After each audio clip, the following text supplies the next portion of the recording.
Assalamualaikum warahmatullahi wabarakatuh. Perkenalkan, nama saya Muhammad Pasha Faiz. Saya berasal dari kelas 12-9 dan di video kali ini saya akan menjelaskan dan membahas tentang apa sih yang dimaksud dengan penginderaan jarak jauh. Jadi, penginderaan jarak jauh adalah ketika kita bisa melihat suatu objek atau permukaan bumi dari jarak jauh.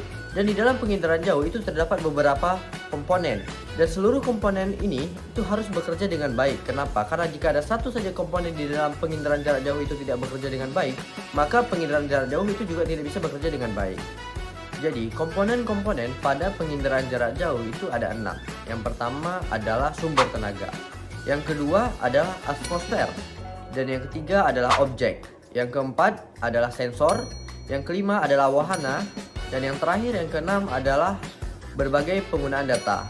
Nah, selanjutnya di sini sudah ada ilustrasi bagaimana penginderaan jarak jauh itu bekerja. Nah, ini saya akan tampilkan yang lebih jelasnya. Di sini untuk yang pertama ada sumber tenaga. Di dalam penginderaan jarak jauh, sumber tenaga itu terbagi menjadi dua, yaitu sumber tenaga pasif dan sumber tenaga aktif. Apa itu sumber tenaga aktif dan pasif? Nah, yang pertama ada sumber tenaga pasif. Sumber tenaga pasif adalah sumber tenaga yang berasal langsung dari matahari atau dimanfaatkan langsung dari matahari. Dan tentu saja, sumber tenaga pasif hanya bisa dimanfaatkan pada siang hari, karena hanya pada siang harilah matahari terdapat. Nah, yang kedua ada sumber tenaga aktif. Sumber tenaga aktif adalah sumber tenaga yang dibuat oleh manusia, contohnya seperti lampu. Nah, sumber tenaga ini dapat digunakan pada malam hari, di mana pada malam hari tidak terdapat matahari.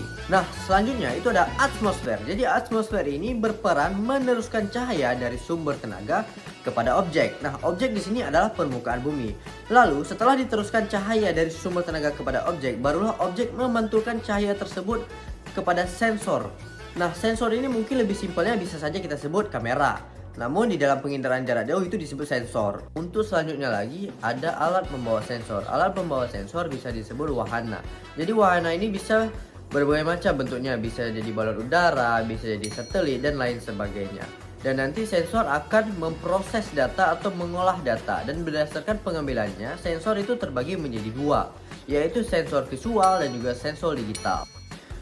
Sensor visual dan sensor digital. Apa itu sensor visual dan apa itu sensor digital? Yang pertama, sensor visual. Sensor visual adalah yang merekam berupa foto ataupun gambar. Nah, sensor ini bisa dilihat dengan mata atau secara visual dan jelas bentuknya. Contohnya seperti maps pada Google Maps atau peta. Nah, yang kedua adalah sensor digital. Sensor digital tidak seperti visual. Sensor ini hanya berbentuk angka atau numerik. Dan sensor-sensor yang saya sebutkan tadi itu biasa dimanfaatkan oleh manusia, yang disebut manusia itu pengguna data. Dan sensor-sensor tersebut biasa dimanfaatkan untuk mencari informasi tentang suatu objek atau tentang suatu wilayah yang mungkin belum pernah dijelajahi oleh manusia sebelumnya. Sensor-sensor tadi itu bisa dimanfaatkan untuk mencari informasi tentang hal tersebut. Nah, kita masuk pada komponen yang terakhir, yaitu aneka penggunaan data. Aneka penggunaan data adalah hasil dari penginderaan jarak jauh yang dimanfaatkan oleh orang atau lembaga.